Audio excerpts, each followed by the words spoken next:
The following dialogue was found, written on a scrap of paper, in the cell of the now missing John Doe.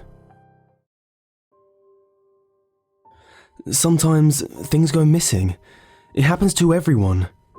For my family, it was more than just that. At first, it didn't seem like much. A few articles of clothing, my wife's earrings and some silverware. Then, it started to change. And things weren't just going missing anymore. Chairs would be moved to the opposite side of the room. Items that didn't belong to us would replace our missing objects. It continued for weeks, before stopping abruptly, and for some time, it never occurred again. Until the day the dog went missing.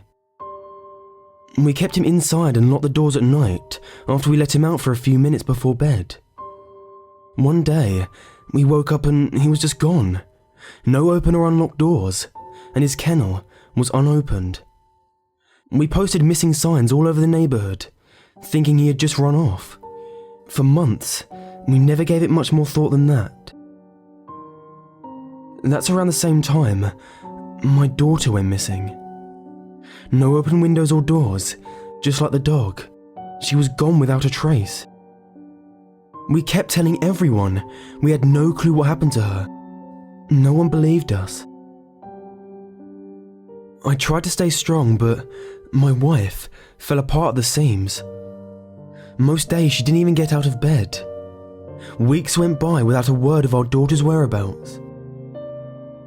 I was beginning to fear the worst. We'd been hearing about people going missing in the same manner as our daughter.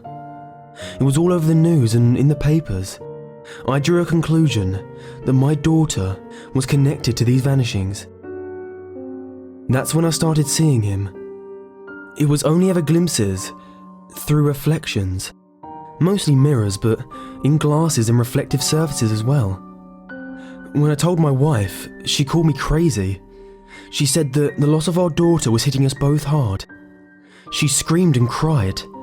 She began blaming me. One day, we fought worse than we ever had done. The house was unkept, and the last thing I said to my wife before I stormed out the door was that I wished she was the one who had disappeared.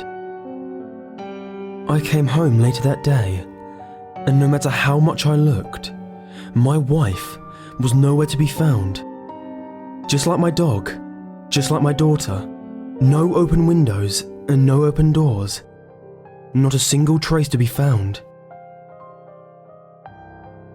Before they locked me up, I continued to catch glimpses of him behind me.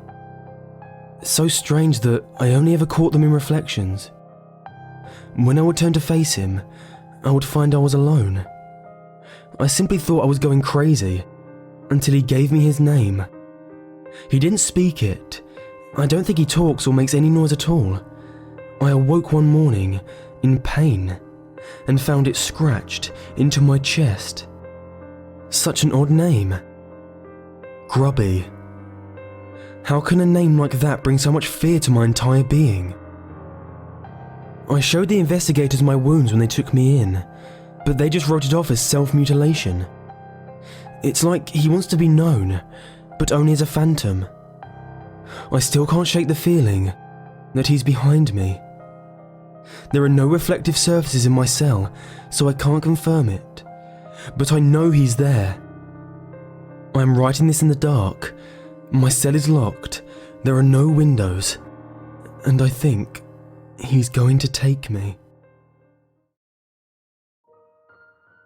The police found this letter in an empty cell where a father had been held to await questioning on the disappearance of his wife and daughter. There were no signs of a struggle. The cell was locked tight, and there was no possible escape without being let out by security. He was simply gone without a trace.